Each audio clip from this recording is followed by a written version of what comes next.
जय श्री राधे कृष्णा दोस्तों। कृष्ण भक्ति सुधा में एक बार फिर आप सभी का स्वागत है। दोस्तों, श्री हरि की हर लीला के पीछे एक विशेष उद्देश्य निहित होता है। घट घट वासी श्री कृष्ण सब कुछ जानते हुए भी समाज की भलाई के लिए साधारण व्यक्ति की भांति लीला करते हैं। ऐसी ही लीला उन्होंने अपने पुत्रों के साथ की। एक बार यदुवंशी राजकुमार साम, प्रद्युम्न, चारुभान और गद घूमने के लिए उपवन में गए। लंबे समय तक खेलने के कारण उन्हें प्यास लगी। अब वे जल की खोज करने लगे। तभी उन्हें एक कुआं दिखाई दिया। उन्होंने कुएं में झांका तो देखा कि उस कुएं में जल तो था नहीं, परंतु एक विशालकाय गिरगिट के जैसा जीव पड़ा हुआ था। उन्होंने उस जीव को निकालने का प्रयत्न किया, पर वे सफल नहीं हो पाए। अब उन्होंने सारी घटना का वर्णन श्री कृष्ण के सामने जाकर सुना दिया। भक्त वत्सल श्री कृष्ण उस कुएं पर आए और खेल ही खेल में उन्होंने उस गिरगिट को बाहर निकाल दिया। अब वह गिरगिट राजकुमारों के देखते ही देखते एक दिव्य पुरुष में परिणत हो गया। और होता भी क्यों नहीं, श्री कृष्ण का स्पर्श जो मिला था। तब उस दिव्य पुरुष ने भगवान श्री कृष्ण के चरणों में प्रणाम किया। कन्हैया सब जानते थे, फिर भी समाज और बच्चों को सीख देने के उद्देश्य से उन्होंने उससे उसका नाम पूछा और कहा कि आखिर ऐसा कौन सा पाप किया जिसके कारण उसने यह देह पाया। तब वह दिव्य पुरुष बोला, प्रभु, मेरा नाम राजा नृग था। मैं बहुत दानी था। बड़े बड़े दानियों में मेरी गणना की जाती थी। मैं यज्ञ करता और गौएं दान करता था।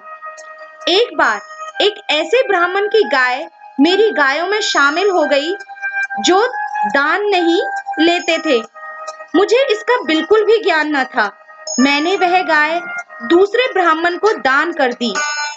जब वह ब्राह्मण जाने लगा तो उस गाय का असली मालिक अर्थात वह ब्राह्मण जिसकी वह गाय थी वहां आ गया और बोला, यह तो मेरी गाय है। दोनों ब्राह्मणों में इस बात को लेकर बहस हो गई। तब दोनों मेरे पास आए और सारी बात मुझे बतलाई। मैंने दोनों से क्षमा मांगी और दोनों को दूसरी गाय देने की बात कही और खूब सारा धन देने को कहा, पर दोनों नहीं माने और उस गाय को वहीं छोड़कर चले गए। प्रभु, मुझसे यह अपराध अनजाने में हुआ था। धीरे धीरे समय बीता और आयु पूर्ण होने पर जब मैं यमराज के दरबार में पहुंचा तो उन्होंने मुझसे पूछा कि राजन, आप अपने पुण्यों का फल लेना चाहोगे या फिर पाप का? आपके पुण्य अनेक हैं, उनके बदले आपको एक दिव्य लोक मिलने वाला है और पाप बहुत कम। यह सुन मैंने यमराज से कहा, प्रभु, मैं पहले अपने पाप का फल भोगना चाहता हूँ। तभी यमराज ने कहा, ठीक है, गिर जाओ। और मैं गिरने लगा। मैंने देखा कि मैं तभी गिरगिट के रूप में बदल गया और इस कुएं में आ गिरा। प्रभु, मैं आपका भक्त और दानी था, इसलिए आपके दर्शनों की तीव्र इच्छा थी। आपकी कृपा से मेरे पूर्व जन्मों की स्मृति नष्ट नहीं हुई।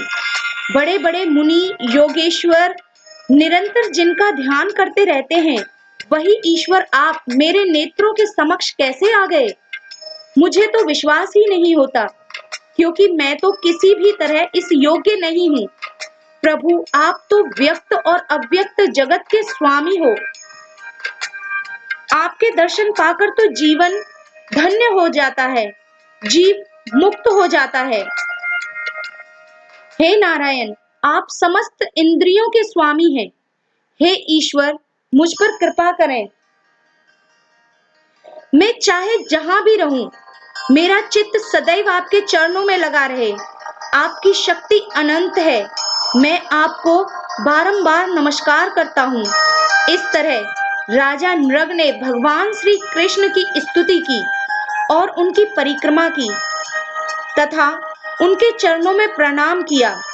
फिर उनसे आज्ञा ले सबके देखते देखते श्रेष्ठ विमान पर सवार होकर चले गए। राजा नृग के जाने के पश्चात ब्राह्मणों के परम प्रेमी भगवान देवकी नंदन ने क्षत्रियों को शिक्षा देने के उद्देश्य से अपने पुत्रों व वहां उपस्थित लोगों से कहा, जो कोई भी व्यक्ति चाहे वो कितना भी तेजस्वी क्यों न हो, ब्राह्मणों का धन उनकी इच्छा के विरुद्ध उपयोग करता है तो वह उसे पचा नहीं सकता।